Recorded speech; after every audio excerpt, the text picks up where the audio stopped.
नमस्कार दोस्तों। आपको मालूम है कि उप अंकेक्षक का पोस्ट सहकारिता विभाग के अंतर्गत लिया जाना है और इसमें अकाउंट्स का जो पोर्शन है वो 99% है कि अकाउंट्स पूछे जाएं। तो उसकी तैयारी हमको अभी से करनी है, वेट नहीं करना है कि नोटिफिकेशन आएगा, सिलेबस देखेंगे तब तैयारी करेंगे। जो मैं संभावित सिलेबस बताया हूँ उसके हिसाब से आपको अभी से तैयारी करनी पड़ेगी, करनी चाहिए, क्योंकि ऐसे ही में आप इस पोस्ट को ले पाएंगे, अदरवाइज पिछड़ जाएंगे। ठीक है, क्योंकि इसमें भले इसमें कंपटीशन कम रहेगा, लेकिन लेकिन जो लिमिटेड सिलेबस, लिमिटेड कंटेंट है ना, उसको कौन अच्छे तरीके से करके जाता है यही डिसाइड करेगा कि किनका सिलेक्शन होना है। ठीक है, तो ये गोल्डन रूल्स ऑफ अकाउंटिंग है, लेखांकन के स्वर्णिम नियम। इसके 30 एमसीक्यूज में करा रहा हूँ, ये यूट्यूब पर भी डलेगा और कोर्स वाले बच्चे भी बोलते हैं तो इसको मैं कोर्स में भी डाल दूंगा। ठीक है, हालांकि मैं कोर्स में 516 से लास्ट में एमसीक्यूज कराऊंगा जो हर एक टॉपिक को कवर कर देगा और इस एग्जाम में उससे रिलेटेड पॉइंट्स आने की संभावना बहुत है, जो उसमें 500 एमसीक्यूज कराऊंगा और एक्सप्लेनेशन जो दूंगा। ठीक है, तो कोर्स वाले में भी ये डलेगा और यूट्यूब पर भी डल रहा है। चलो आगे बात करते हैं। The rules which decide debit and credit of accounts are called. लेन देन में कौन सा खाता डेबिट या क्रेडिट होगा यह बताने वाला नियम कहलाते हैं। पहली बात तो मैं यही टॉपिक की बात कर दूं, गोल्डन रूल्स ऑफ अकाउंटिंग कहलाते हैं, लेखांकन के स्वर्णिम नियम, यानी कि ऑप्शन सी। इसका एक्सप्लेनेशन मैं दे देता हूं। यहां पर देखो एक बेहतरीन चार्ट मैंने बनाया हुआ है। गोल्डन रूल, 3 टाइप के गोल्डन रूल हैं 3 अकाउंट के लिए।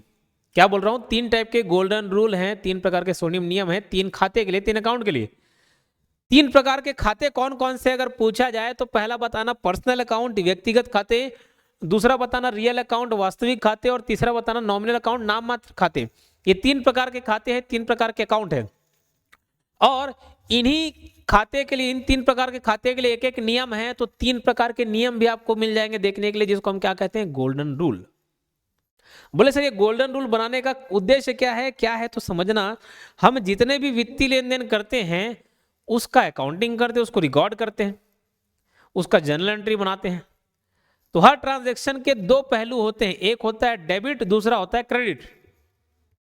तो डेबिट में कौन से खाते जाएंगे, क्रेडिट में कौन से खाते जाएंगे, इन्हीं सबको नियम में बांधने के लिए गोल्डन रूल बने हुए हैं। ठीक, तो याद रहेगा। पर्सनल अकाउंट भी 3 प्रकार के होते हैं, natural person, artificial person, representative person, है ना।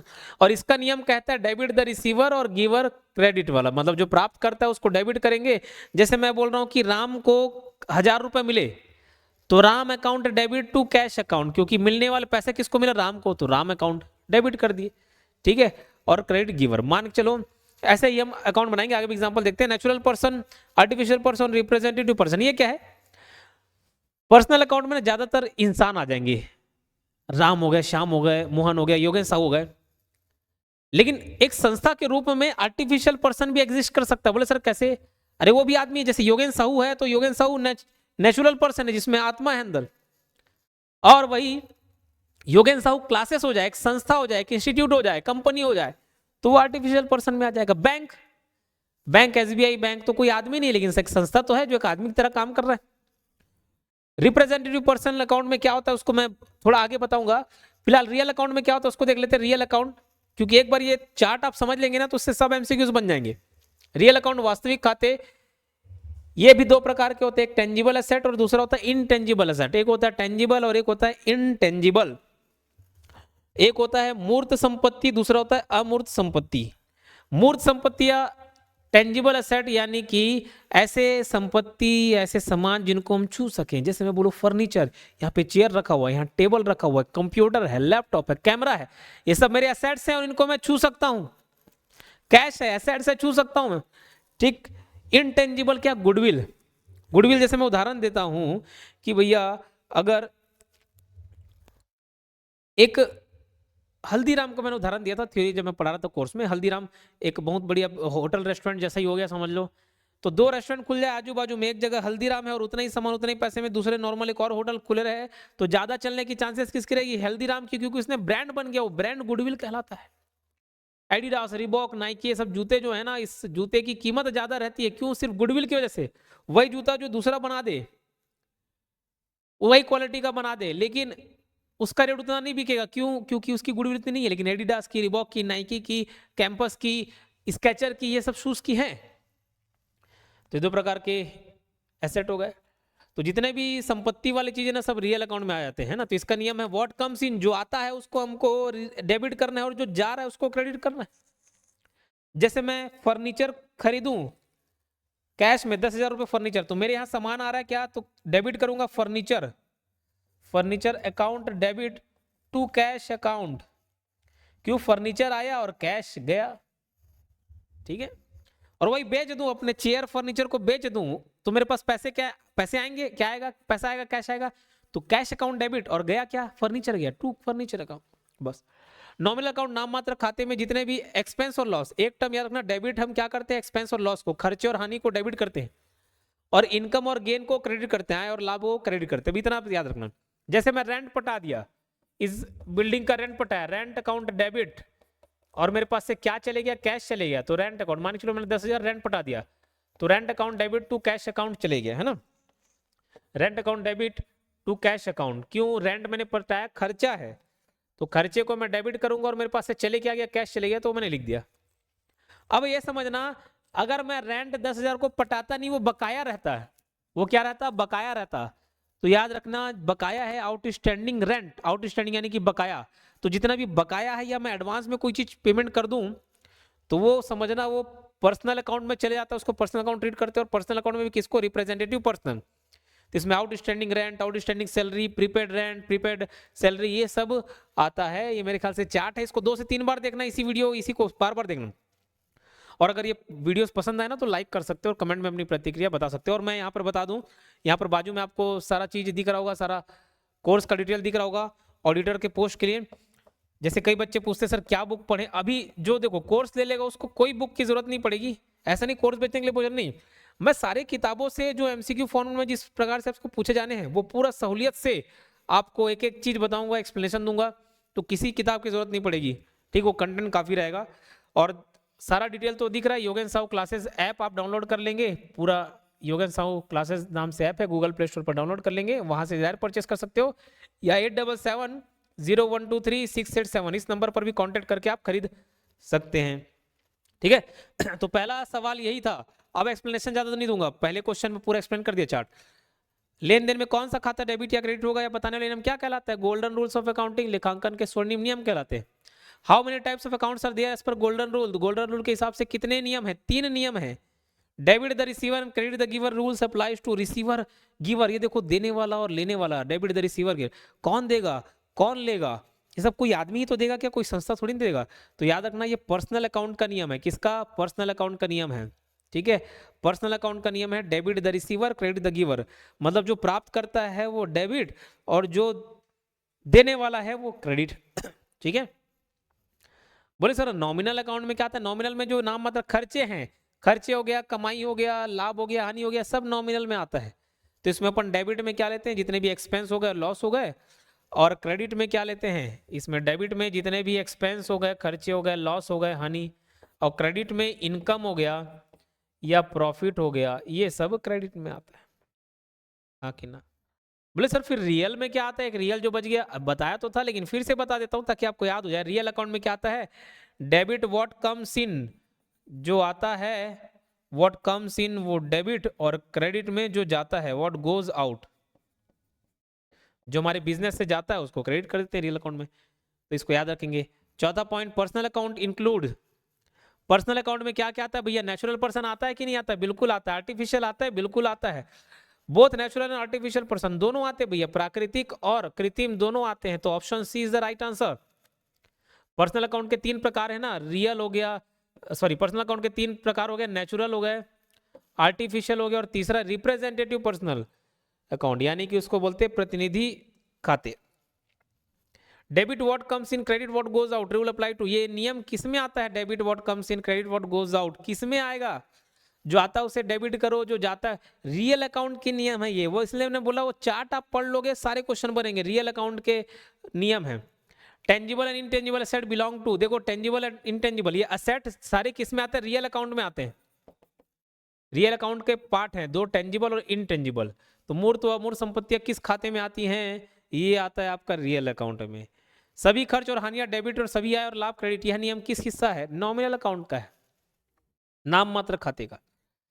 रेंट पेड इज रिकॉर्ड, अब देखो ये बताओ, रेंट जो मैंने पे किया ये मेरा खर्चा है, खर्चा यानी कि एक्सपेंस है, और एक्सपेंस हो गया, लॉस हो गया, या इनकम हो गया, प्रॉफिट हो गया, किस में रखता हूं मैं? नॉमिनल अकाउंट में रखता हूं, तो ये नाम मात्र खाते में आएगा। क्लियर? रेंट पेड किस में आएगा? नाम मात्र खाते में आएगा, नॉमिनल अकाउंट में। Cash is which type of account? बताओ, कैश संपत्ति है कि नहीं? अरे मेरे लिए लैंड संपत्ति है, मेरे लिए बिल्डिंग संपत्ति है, मेरे लिए फर्नीचर संपत्ति है, उसको जिससे खरीद रहा हूं कैश, क्या वो संपत्ति नहीं होगा? वो भी तो संपत्ति होगा, तो रियल अकाउंट में आ गया। लेकिन भैया जो बैंक है ना, जैसे एसबीआई बैंक या कोई भी बैंक हो गया, वो सब आपको किस में आएगा? वो पर्सनल अकाउंट में आएगा। ठीक है, artificial person account, personal account में आएगा। तो ये रियल अकाउंट में है, ये रियल अकाउंट, क्योंकि ये एसेट है, तो कैश क्या है? रियल अकाउंट है। कैपिटल अकाउंट बिलोंग्स टू, देखो कैपिटल अकाउंट जो है ना, जैसे आप कोई भी बिजनेस स्टार्ट करते हैं तो कैश से स्टार्ट करें। यहाँ पे एक जनरल एंट्री भी समझ लेना, मान के चलो मैं 10,000 रुपये लगाकर अपना एक बिजनेस स्टार्ट करता हूँ, ठीक है, कितना रुपए लगाकर? 10,000 रुपये लगाकर।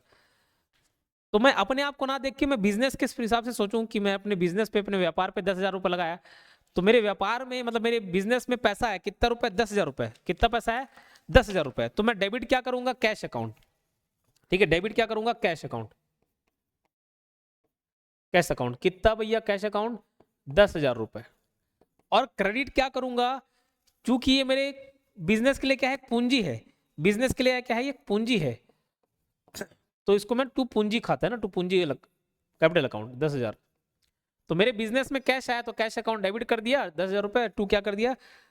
Capital account. ठीक, अब ये जो कैपिटल अकाउंट है, कैपिटल किस में आता है? ये आता है पर्सनल अकाउंट में। ठीक है, किस में आता है?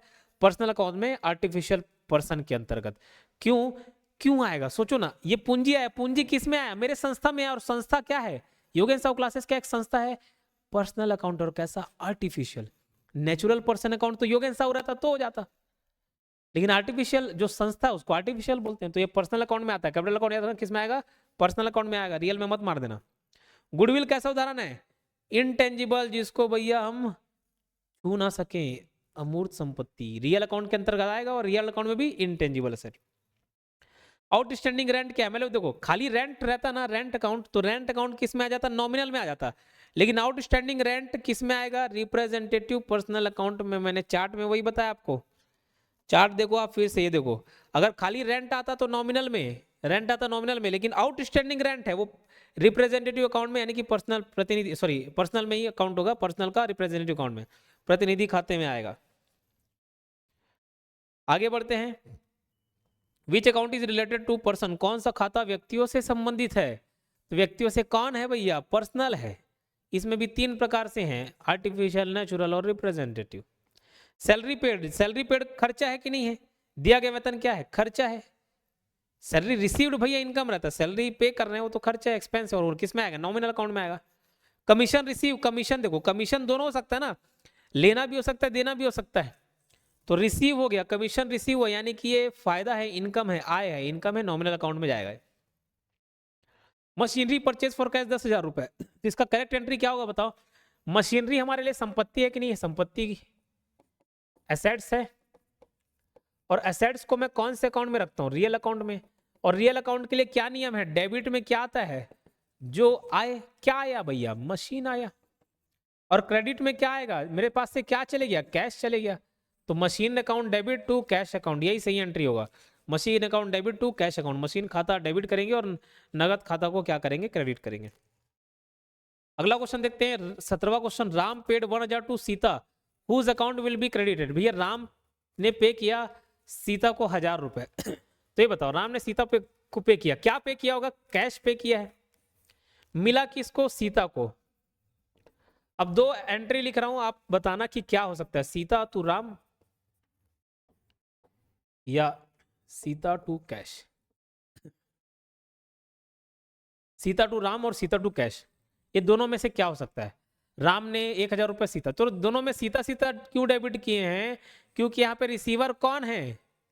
डेबिट द रिसीवर वाला नियम लगाऊंगा। रिसीवर कौन है? सीता है, सीता को मिला, ठीक है। देने वाला कौन है? राम है, लेकिन राम ने पे कर दिया 1,000 रुपए, तो किस रूप में पे किया होगा? कैश में। तो कैश एंट्री करो भैया, फिर वो राम का काम खत्म। क्यों? क्योंकि वहां पे मेन इंपॉर्टेंट क्या था? कैश। कैश दे दिया गया है ना, तो डायरेक्ट मैं सीता अकाउंट डेबिट टू क्या करूंगा? टू कैश अकाउंट करूंगा। राम ने कैश दे दिया, बात खत्म। फिर वो राम दे रहा है, कोई और दे रहे, उससे कोई लेना देना नहीं है, ठीक है। तो यहाँ पर क्रेडिट क्रेडिट में कि राम ना होकर क्या आएगा, कैश आएगा। और इस टाइप के सवाल को आपको ध्यान रखना, यहीं से सवाल बनेंगे, यहीं पे आप फंसोगे। और जब तक को आपको कोई इसको फोकस कर करके नहीं बताएगा ना, तब तक आपके माइंड में क्लिक नहीं करेगा। इसलिए बहुत जरूरी है, ठीक। तो ऐसे जितने भी बारीक पॉइंट है ना अकाउंट से रिलेटेड, जितने भी पॉइंट्स आएंगे, 99% चांस है कि अकाउंट्स ही पूछा जाए। 99% सिलेबस में जो सहकारिता अधिनियम वाले कोई बोल रहे थे ना कि सर कोई सिलेबस में सहकारिता बताया है, तो वो सहकारिता वाला सिलेबस नहीं आएगा, ठीक है। वो उसका चांसेस एकदम 1% है, अकाउंट्स को इंक्लूड करेगा लेकिन, ठीक है। इसलिए मतलब बाजू में डिटेल दिख रहा है आपको कोर्स का, सहकारिता उप अंकेक्षक का, और उसका टेस्ट सीरीज भी है। तो वहां पे आप डायरेक्ट परचेस कर सकते हो, या जो नंबर है 7770123687, इस नंबर पर भी आप कांटेक्ट करके कोर्स परचेस कर सकते हो, 7770123687। जब goods are sold for cash which account is credited, नगद बिक्री पर कौन सा खाता क्रेडिट होता है। तो ध्यान रखना, जब भी सामान खरीदे जाते हैं तो उसको ना अपन गुड नहीं लिखते, सामान खरीदे या बेचे जा रहे हैं ना तो गुड्स नहीं लिखते, सामान नहीं लिखते। अगर मैंने सामान खरीदा तो उसको मैं परचेज लिखूंगा, परचेज अकाउंट डेबिट। और अपने पास से क्या चले गया जी, अगर मैं कोई सामान खरीदूंगा तो कैश अकाउंट चले जाएगा, कैश चले जाएगा मेरे पास से। और सामान क्या आएगा, सामान आएगा तो purchase account debit to cash account. अगर मैं सामान बेच दूं, सामान बेच दूंगा पैसे में, तो मेरे पास क्या आ जाएंगे, पैसे आ जाएंगे, कैश अकाउंट डेबिट कर दूंगा। और मेरे पास से जाएगा क्या, सामान जाएगा तो टू सेल्स अकाउंट, ये एंट्री रहता है, cash account debit to sales account. तो नगद बिक्री पर कौन सा खाता क्रेडिट होता है, सेल्स अकाउंट क्रेडिट होगा नगद बिक्री पर, ये बिक्री हो गया ना तो सेल्स अकाउंट। समझ आई बात, चलो ठीक। 19वां rule for real account is, वास्तविक खाते का नियम क्या है। वास्तविक खाते का नियम, रियल अकाउंट का नियम क्या है, डेबिट द रिसीवर और credit the giver. Sorry sorry sorry, real account का ना, रियल अकाउंट का debit what comes in, credit what goes out. जो आता है उसको डेबिट करना, जो जा रहा है उसको क्रेडिट करना है।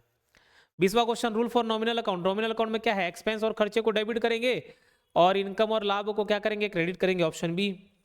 पर्सनल अकाउंट के लिए क्या नियम है, ये है debit the receiver credit the giver, ये पर्सनल अकाउंट का है नियम। 22वां क्वेश्चन, प्रीपेड रेंट इज, भैया देखो रेंट, खाली रेंट बोलता है ना, खाली रेंट बोलता है तो नॉमिनल में चले जाता है, लेकिन प्रीपेड रेंट बोला है तो ये आपका आ जाएगा पर्सनल अकाउंट में। पर्सनल में भी कैसा, रिप्रेजेंटेटिव पर्सनल अकाउंट। अच्छा, इसका पीडीएफ टेलीग्राम में डल जाएगा ना, जितने यूट्यूब पर देख रहे हैं ना, इसका पीडीएफ हमारे टेलीग्राम चैनल पर मिल जाएगा। टेलीग्राम चैनल का नाम है Yogendra Sahu online classes, Yogendra Sahu online classes नाम से टेलीग्राम चैनल है, इस पे आपको मिल जाएगा, आप उसको जाके देख सकते हैं। बैंक अकाउंट क्या है, बैंक अकाउंट पर्सनल अकाउंट है, आर्टिफिशियल पर्सन। बोले सर कैश संपत्ति, हाँ कैश संपत्ति है। बोले सर बैंक में भी तो पैसा जमा है, वो भी संपत्ति नहीं। बैंक फिर मैं बैंक कैसे देखूंगा, एसबीआई बैंक है, पीएनबी बैंक है, खाली बैंक भी दिया रहा है तो वो पर्सनल अकाउंट में, और कैसा आर्टिफिशियल पर्सन, संस्था टाइप के होगा ना जी, इसलिए। परचेज अकाउंट रिफर टू, भैया परचेज खरीदा तो मेरा खर्चा कि नहीं, मैं कोई सामान खरीदूंगा तो मेरे को पैसे मिलेंगे कि देने पड़ेंगे, देने पड़ेंगे, तो क्या है, खर्चा है, एक्सपेंस में आएगा। Capital introduced by owner is, भैया देखो जो कैपिटल है, कैपिटल मान के चलो योगेंद्र साहू है और इसने योगेंद्र साहू क्लासेस पे पैसा लगाया 10,000 रुपए। अब अकाउंट्स का एक नियम कहता है कि जो भी बिजनेस है ना, वो अपने ओनर से एक सेपरेट एंटिटी, सेपरेट एंटिटी का कंसेप्ट सुने होंगे आप, सेपरेट एंटिटी मतलब बिजनेस या कोई संस्था उसके ओनर से अलग है। मुकेश अंबानी के भले रिलायंस जियो एक संस्था होगी, रिलायंस कंपनी होगी, लेकिन रिलायंस अलग है और उसके ओनर जो हैं वो अलग है, ठीक है। तो याद रखना, जो ओनर, मान के चलो योगेंद्र साहू ने, योगेंद्र साहू क्लासेस में 10,000 रुपए लगाए, तो जो योगेंद्र साहू क्लासेस है ना, वो उसके लिए लाइबिलिटी है जो योगेंद्र साहू को पैसे देने 10,000, समझ आ रही बात। तो इसलिए इसको क्या मानते हैं, कैपिटल जो इंट्रोड्यूस करता है ओनर उसको क्या मानते हैं, लाइबिलिटी मानते हैं, और ये क्रेडिट होता है, ठीक है, देनदारी मानेंगे। तभी अगर मैं 10,000 रुपए पैसे लगाऊं अपने, तो कैश अकाउंट डेबिट टू क्या आएगा, कैपिटल, पूंजी खाता, ठीक है।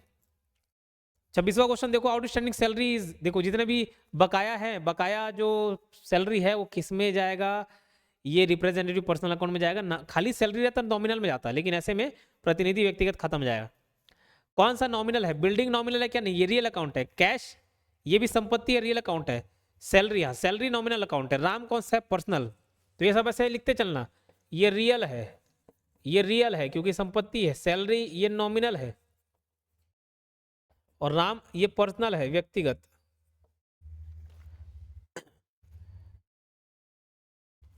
रियल अकाउंट का क्या नियम है भैया, डेबिट द क्या करेंगे, डेबिट व्हाट कम्स इन, जो आता है उसको डेबिट करेंगे, जो जाता है उसको क्या करेंगे, क्रेडिट करेंगे।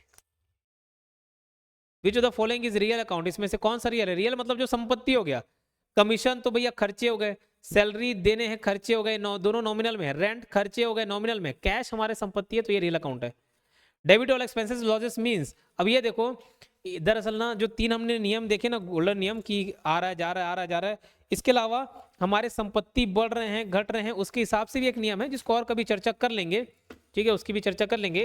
लेकिन फिलहाल आप ये जानना, debit all expenses and losses mean expenses decrease owners equity hence debited. तो भैया जो ओनर की इक्विटी है यानी कि मालिक की जो इक्विटी है, एक संपत्ति टाइप का ही समझ लो, एसेट्स एंड इक्विटी, मतलब वो घट रही है बढ़ रही है उस हिसाब से भी हम डेबिट क्रेडिट करते हैं। वो गोल्डन रूल का ही एक सेकंड पार्ट है, समझ लेना, कभी जरूरत लगा तो उसको भी करा दूंगा, बाकी उतनी जरूरत नहीं है, बट इससे रिलेटेड क्वेश्चन करा दिया तो 30 का बी ऑप्शन भी है, सही है। तो ये थे अकाउंट्स के बेहतरीन क्वेश्चन गोल्डन रूल से रिलेटेड, और यहाँ से क्वेश्चन बनते ही है, हाँ से वीवीएमपी क्वेश्चन बनते हैं, जितने भी व्यापम के एग्जाम्स हुए ना सबसे क्वेश्चंस बने हुए हैं, इसलिए मैं उन सब टॉपिक्स को ढूंढ ढूंढ के ला रहा हूँ जहाँ से क्वेश्चंस बने, ठीक। तो ये चैनल को सब्सक्राइब कर दीजिए जो भी यूट्यूब पर देख रहे हैं, और इसके अलावा जो भी अपनी प्रतिक्रिया होगी वो कमेंट बॉक्स में बताएंगे, टेलीग्राम में भी ज्वाइन हो जाएंगे, इंस्टाग्राम में भी फॉलो कर सकते हैं मुझे, योगेश साहू क्लासेस नाम से ही इंस्टाग्राम में चैनल भी है मेरा, और कोर्स लेना हो तो बाजू में सारा डिटेल दिख रहा होगा, ठीक है।